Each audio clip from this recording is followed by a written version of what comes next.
Subscribe कीजिए हमारे channel को, हमारी नई वीडियो को सबसे पहले देखने के लिए और बेल आइकॉन को प्रेस कीजिए।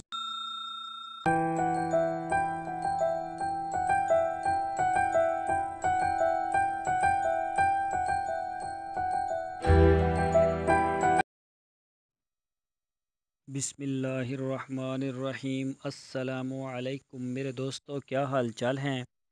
मैं उम्मीद करता हूं कि मेरे तमाम दोस्त खैरियत से होंगे। तो दोस्तों, आज हम बात करेंगे मैदे का जो निज़ाम है, इसमें अगर तज़ाबियत कम हो जाए तो जानवर कैसी अलामात ज़ाहिर करता है, जिसको अक्सर हम बदहज़मी समझते रहते हैं और उसको उसी से मतलब जो है वो देसी टोटके भी देते रहते हैं।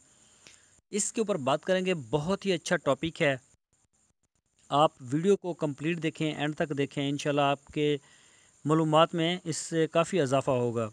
तो सबसे पहले मैं अपना तारफ़ करवा दूं। मेरा नाम है तारक चौधरी और आप देख रहे हैं हमारा यूट्यूब चैनल DGF।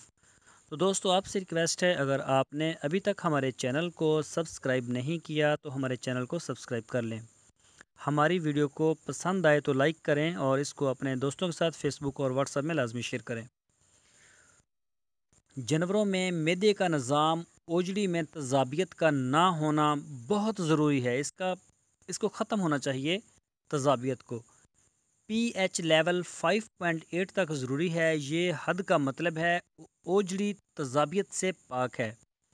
मगर इससे pH कम होने का मतलब है कि तज़ाबियत ज़्यादा हो गई है और जानवर का ओजड़ी का निज़ाम हज़म है, जो जरासीम के इकोसिस्टम से चलता है, वो धर्म भरम हो जाता है।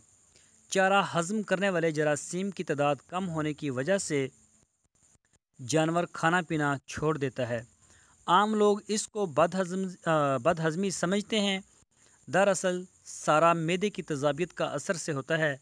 जानवर को 24 घंटे पानी की दस्तयाबी बहुत ज़रूरी होती है ऐसी हालत में, और जानवर एक कुदरती निज़ाम के तहत तज़ाबियत को कम करने के लिए बार बार पानी पीता है। इसलिए बंधे हुए जानवर के लिए खुरली इस तरह बनाई जाए कि एक जाने उसके पानी हो और दूसरी जानब उसके सबज चारा हो, या फिर खुरली को में जो है वो एक मुनासिब अब टप या कोई बाल्टी वगैरह रख के उसमें ताज़ा और साफ़ सुथरा पानी डाल दें। ताज़ा पानी जानवर बहुत शौक़ से पीते हैं और इस तरह ओजड़ी की pH ऊपर आ जाती है। तो ये जो सब्ज़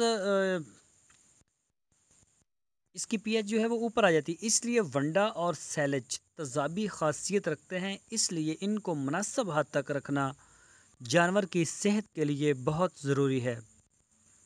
सैलेज के साथ 30 ग्राम मीठा सोडा या सोडा बाइकार्ब ज़रूरी है। सैलेज तेज़ाबी pH 4 रखता है, इसलिए इसकी तज़ाबियत को ख़त्म करने के लिए सोडे से बेहतर और अज़ाफ़ी कैल्शियम के साथ अल्फ़ा कार्बोनेट नई इजाद है। कीमत इससे कम है और कारकर्दगी में बहुत बेहतर है। इसको इस्तेमाल करवाएं। इंशाल्लाह आपको इसके बहुत अच्छे रिज़ल्ट्स आएंगे। दोस्तों, मैं उम्मीद करता हूँ आपको हमारा आज का जो टिप्स है, वीडियो है, आपको ज़रूर पसंद आया होगा। अगर पसंद आया है तो लाइक लाजमी करें और अपना और अपने जानवरों का ख्याल रखें। अल्लाह ताला उनको दिन दुगनी और रात चुगनी तरक्की नसीब फरमाए। तो दोस्तों, फिर मिलेंगे आपके साथ एक नई वीडियो लेके। अपना बहुत सा ख्याल रखना।